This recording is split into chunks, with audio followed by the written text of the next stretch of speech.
वह आदमी साफ तौर पर कनीज के कमरे में कामोत्तेजक दवा लगा रहा था, फिर भी वह अपनी पत्नी के कमरे में चला। तू क्या कर रहा है? मैं परेशान हो रही हूँ। ली और आयिंग दिल से सच्चे प्यार में थे, इसलिए इस मामले में केवल वही अपनी मदद कर सकता था। फिर दोनों ने पूरी रात एक साथ युगल स्नान किया, लेकिन एक रात बाद जब उन्होंने कल रात की तीव्र सीन को याद किया, ली अभी भी शर्मीला चेहरा लेकर अपनी पत्नी को तैयार होते देख एक तरफ झुके हुए शर्माते हुए। कल रात की बातों को हमें दिल से नहीं लगाना चाहिए, बस छोटी सी बात है, छोटी बात। डर के मारे ली कपड़े थामे हुए दहाड़ते हुए भाग गई। दूसरी ओर शाओ कियन ने देखा कि उसने दवा डालने जैसे घिनौने तरीकों का सहारा भी लिया, फिर भी वह राजकुमार को नहीं पा सकी और उसके भीतर की स्थिति और अधिक विकृत हो गई। उसे समझ आ गया कि वह ली यी को प्रभावित करके अपना पद नहीं पा सकती, इसलिए वह अपने पिता के पास जाकर समाधान की बात करने गई। फू शांग एक गुप्त चालाक लोमड़ी जैसा था जो लगातार अपनी बेटी को बात की सिंहासन पर बिठाकर अपनी शक्ति को स्थिर रखना चाहता था, पर आयिंग की मौजूदगी की वजह से उसकी बेटी को वह अवसर नहीं मिल पाया। समझ आया, इसलिए आयिंग अब उनके लिए पूरी तरह रास्ते में एक बाधा बन गया। इस बात में फू शांग का तरीका भी बहुत असरदार था। अगर उसकी उम्र अनिश्चित हो जाए तो वह अचानक मर गया, बढ़िया, अब जल्दी से राजकुमारी की भी उम्र अनिश्चित कर देते हैं।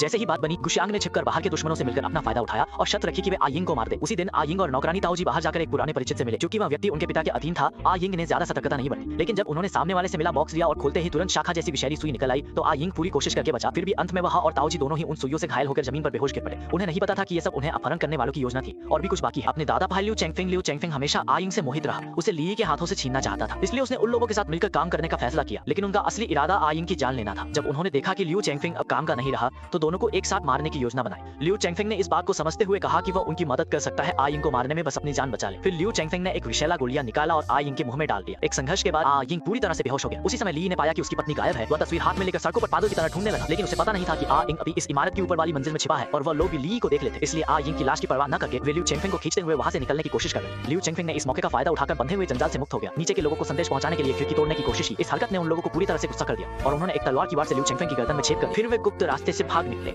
जबकि लिu चेंगफिंग ने अपनी आखिरी सांस तक खिड़की तोड़ दी, बस आयिंग को आखिरी उम्मीद देने के लिए।